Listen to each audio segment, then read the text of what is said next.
மா நடி என்னம்மா பண்ணிட்டு இருக்க? இது வந்து ஹேர் ஆயில் ரெடி பண்ணலான்னு இருக்கேன். நான் முடி கொடுத்துன்னு சொல்லிட்டே இருந்தேன்ல. நீ வந்து கடையில எல்லா எண்ணெயும் வாங்கிட்டே இருந்தேன். அந்த எண்ணெய் எதுவுமே உனக்கு செட் ஆகலையா? எனக்கு எங்க அம்மா வந்து சின்ன வயசுல இந்த எண்ணெய் தான் ரெடி பண்ணி பண்ணாங்க. அப்பதான் எங்களுக்கு நல்லா முடி நீட்டமாவும் வளரும், முடி கருப்பாவும் இருக்கும். அந்த ஆயில் தான் இப்ப செஞ்சு தர போறேன். வா எப்படி செய்யலாம்னு பாக்கலாம். வாடி, இந்த எண்ணெய் செய்யறதுக்கு பார்த்தோன்னா ஃபர்ஸ்ட் நம்ம சிக்கில் ஆட்டின தேங்காய் எண்ணெய் இது ஊர்ல இருந்து நான் வாங்கிட்டு வந்திருக்கேன். ஓகே, அதுக்கு கொஞ்சமா வந்து இந்த எண்ணெய் எடுத்து வச்சிருக்கேன், கேஸ்டர் ஆயில். ஓகே, அதுக்கப்புறம் வந்து மெயின் இன்கிரீடியன்ஸ் இதுதான். கருஞ்சீரகமும் வெந்தயமும் லைட்டா வறுத்து பொடி பண்ணி வச்சிருக்கேன். அதுக்கப்புறம் வந்து இதுல கருவேப்பிலையும் செம்பருத்தி இலையும் போட்டு அரைச்சி வச்சிருக்கேன். இதெல்லாம் வந்து நல்லா முடி வளர்ச்சிக்கு ரொம்பவே யூஸ்ஃபுல்லா இருக்கிற பொருள் இதெல்லாம். இப்ப எல்லாத்தையும் ஒன்னா ஆட் பண்ணிக்கணும்.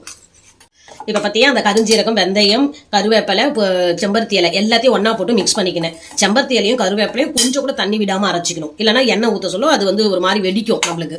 இப்ப இது கூட இந்த எண்ணெயும் மிக்ஸ் பண்ணிக்கணும். நம்ம தேங்காய் எண்ணெயும் மிக்ஸ் பண்ணி, இது ஏன் எல்லாத்தையும் நான் ஒன்னா மிக்ஸ் பண்றேன்னா, சூடு பண்ண சொல்ல இந்த பொருள்லாம் போட்டு அப்படியே எண்ணெய் பொங்கி மேலே வந்துடும்.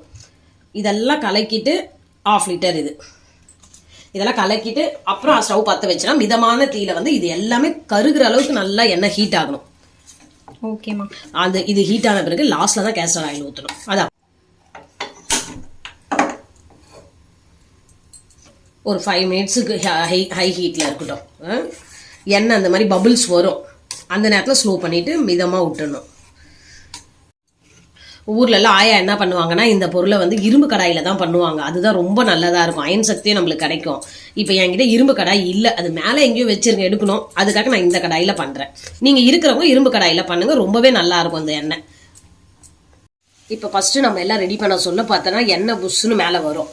இப்போ இந்த பொருள் எல்லாம் நல்லா ஹீட் ஆயிடுச்சுன்னு இப்போ பாரு, இந்த நுரெல்லாம் அடங்கிடுச்சா? இப்போ இன்னும் கொஞ்சம் இந்த நுரெல்லாம் அடங்கிடுச்சுன்னா இந்த எண்ணெய் வந்து ரெடி ஆயிடுச்சு. இந்த எண்ணெயை வந்து நம்ம தொடர்ச்சியா நம்ம தேய்ச்சிட்டே வந்தோம்னு வச்சுங்களேன், நல்லா வந்து முடி வளர்ச்சி நிறைய இருக்கும். பத்தியா எண்ணெய் காசணும் இல்லையா? இது ஓவர் நைட் ஃபுல்லாவே இருந்துச்சு. இப்போ பாரு எண்ணெய் கலர் சேஞ்ச் ஆயிருக்கும். அதையா கலர் சூப்பரா இருக்கா? இப்போ வந்து இந்த எண்ணெயை வந்து நல்லா இங்க ஹீட் பண்ண டப்பால ஒரு தண்ணி கூட இருக்கக்கூடாது, இந்த மாதிரி கண்டெய்னர்ல நம்ம ஸ்டோர் பண்ணி வச்சுக்கணும். ஓகே, இப்போ இதை வடிகட்டி இந்த பாத்திரத்துக்கு மாத்திக்கலாம்.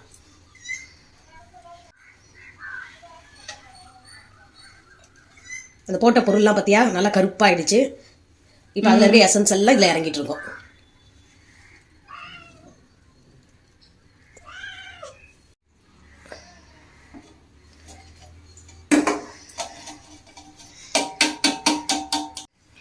அவ்வளோதான், எண்ணெய் ரெடி ஆயிடுச்சு. இதை இனிமேல் நீங்கள் தலைக்கு தேய்ச்சி யூஸ் பண்ணிக்கலாம். குளிக்க சொல்லையும் ஒரு 1/2 hour ஊற வச்சு தலையில் நல்லா தேய்ச்சிட்டு 1/2 hour ஊற வச்சுட்டு நீங்கள் என்ன ஷாம்பு போடுறீங்களோ சீக்கா போடுறீங்களோ தேய்ச்சி குளிச்சிங்கன்னா உங்களுக்கு முடி ஷைனிங்காகவும் நல்லாவும் இருக்கும். உங்களுக்கு எண்ணெயை செஞ்சு பார்த்து நீங்கள் யூஸ் பண்ணிவிட்டு எங்களுக்கு கமெண்ட் சொல்லுங்கள். பாய்.